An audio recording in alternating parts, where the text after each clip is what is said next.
అసలు శ్రీగంధం ఏంటి, శ్రీగంధం ప్లాంటేషన్ ఏంటి, దాని మెయింటెనెన్స్ ఏంటి, అది ఎలా వస్తుంది ఏంటి అనే విషయాలు తెలుసుకుందాం మనం.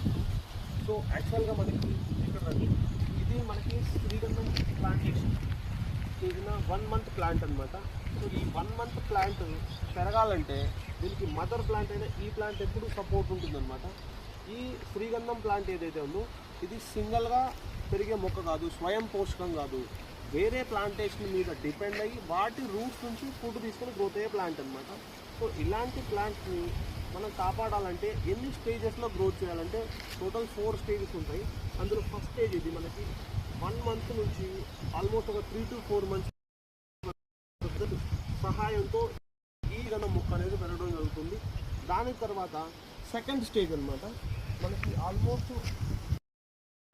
6 months వరకు ఈ కంది మొక్క సపోర్ట్తో మనకి ఈ శ్రీగంధం అనేది రావడం జరుగుతుంది.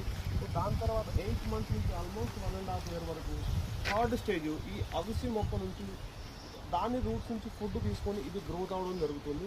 దాని తర్వాత next 12 years long time period కోసం మనకి ఇటు సైడ్ ఒక మామిడి చెట్టు, అటు సైడ్ ఒక మామిడి చెట్టు పెట్టడం జరిగింది.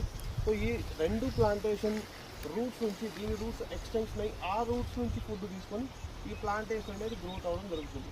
ఇలా 4 స్టేజెస్లో శ్రీగంధం ప్లాంట్ని గ్రోత్ చేయగలిగితే మాత్రమే దాని నుంచి మనం ప్రాపర్ రిటర్న్స్ అనేది తీసుకోవచ్చు.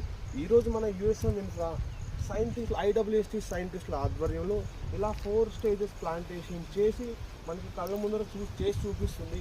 సో ఇలాంటి ఒక మంచి లొకేషన్లో ఇలాంటి ఒక మంచి ప్రాజెక్ట్లో మీరు ఎటువంటి ఒక ప్రాపర్టీ ఉంటే మీకు ల్యాండ్ వాల్యూతో పాటు ప్లాంటేషన్ నుంచి కూడా మంచి రిటర్న్స్ ఎక్స్పెక్ట్ చేసి, సో దానికోసం మన కంపెనీ తీసుకుంటున్న జాగ్రత్తలు ఏంటి అవన్నీ మీరు ఫిజికల్గా సైట్ విజిట్ చేసి కంప్లీట్గా ఒక క్లారిటీ తీసుకుని ఇన్వెస్ట్మెంట్ చేయగలిగితే మీరు మంచి రిటర్న్స్ అనేవి తీసుకోవచ్చు ఫ్యూచర్లో.